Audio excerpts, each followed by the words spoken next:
की तारीख में उत्तर प्रदेश का किसान का कोई दुख नहीं है। पूरा जल संसाधन जल पूर्ण रूप से मिल रहा है।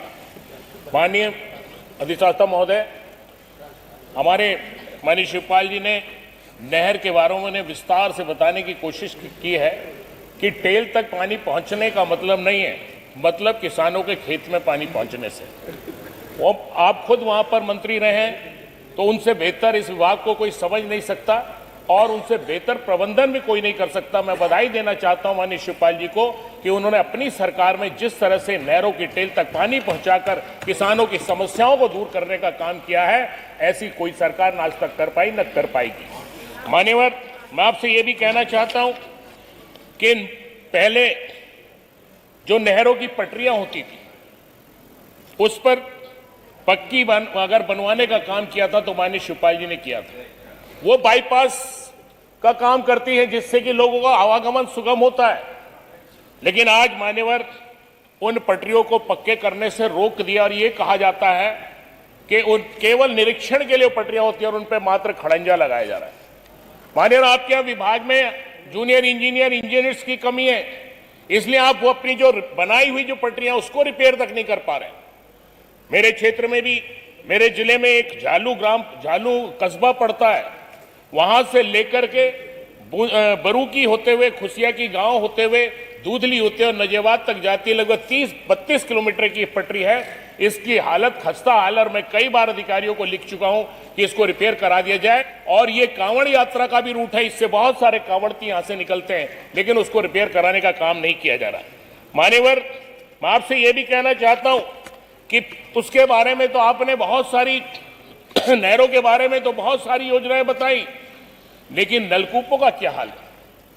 नलकूप के मामले में पिछले सिंचाई में आपने 2022-23 में 423 करोड़ रुपए का बजट दिया था, 23-24 में 502 करोड़ का बजट और 24-25 में कोई नलकूप बनाने का कोई बजट का प्रावधान नहीं, 25-26 में कोई प्रावधान नहीं और 26-27 भी मैं देख रहा था कि नए नलकूप बनाने का कोई प्रावधान नहीं।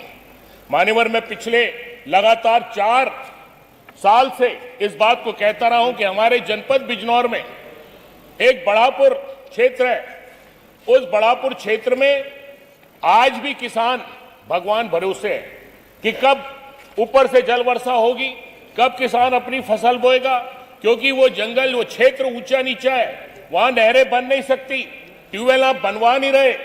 ऐसी वहां पर एक हमारे बेगमपुर जानी, उसमें एक मौजा है, हजारों बीघा जंगल आज वहां सिंचाई से लोग जमीनें बेच करके पलायन कर रहे हैं, दिल्ली विल्ली जा रहे हैं और अपनी खेती करने का काम छोड़ रहे हैं मजबूर होकर, क्योंकि कई बार आपसे कहा, आपने कहा मैं लिख करके दे दीजिएगा, हम बनवा देंगे, क्योंकि वहां डीप बोर होना है। और डीप बोर जब पहाड़ों में इंडियन मार्का का बोर हो सकता है, वहां पानी निकल सकता है, तो वो तो बहुत ऊंचाई पर है, तो वहां क्यों नहीं पानी मिल सकता किसानों को? हजारों बीघे जंगल आज सिंचाई की तरफ से वहां के किसान परेशान होकर अपनी जमीन बेचने का काम करें। मान्यवर, आपसे मैं ये भी कहना चाहता हूं कि पिछले नलकूप में जो आपने आधुनिकीकरण का काम किया है, आधुनिकीकरण में आपने वहां पर आप बता रहे हैं कि हमने उसकी जगह को साफ सुथरी बनाने का काम करते हुए और आपने उसमें पेड़ पौधे लगाने का काम करके किसान वहां पर बैठ सके। लेकिन मान्यवर, मैं आपसे ये आपके माध्यम से पूछना चाहता हूं कि आज नलकूप में कितने ऑपरेटर हैं? एक नलकूप के 20-20 नलकूप पर, कम पर 25-25 नलकूप पर एक ऑपरेटर होगा।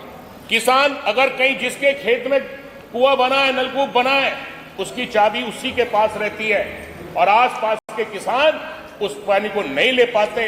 वो कहीं ना कहीं अपनी दबंगई दिखाते हुए दूसरे किसानों की जमीन पर पानी नहीं ले पाते। इसलिए आपसे कहना चाहता हूं कि आप भर्ती कीजिए, कम से कम ऑपरेटर रहेंगे तो ट्यूबवेल की रखरखाव होता है, ट्रांसफार्मर फूक जाते हैं, उससे बाद उसका दिखने वाला नहीं होता, महीनों ट्यूबवेल बंद पड़े रहते हैं और किसान परेशान हाल रहता है। मान्यवर, कहना तो बहुत कुछ चाहता था, लेकिन आपने समय की बाध्यता है। लेकिन एक अंत में एक छोटा सा 4 लाइनों के माध्यम से अपनी बात को खत्म करना चाहता हूं। मान्यवर, हमारे मंत्री जी बहुत अच्छे हैं, लेकिन माननीय मंत्री जी का भी जल शक्ति मिशन के तहत जब गांव वहां अपने दौरे पे गए थे तो अभी आपकी पार्टी के विधायक जी ने मनोज जी, कोई शेर अगर बोले इसलिए आपसे कहना चाहता हूं कि कम से कम नलकूप और सिंचाई और नहरों का पानी किसानों को मिल जाए, वहां तक पहुंच जाए, कहीं नहीं तो फिर कोई घेर ना ले। इसलिए आपसे एक शेर के माध्यम से कह रहा हूं, वादे तो ऐसे कि हर घर में चिराग होगा, वादे तो ऐसे कि हर घर में चिराग होगा,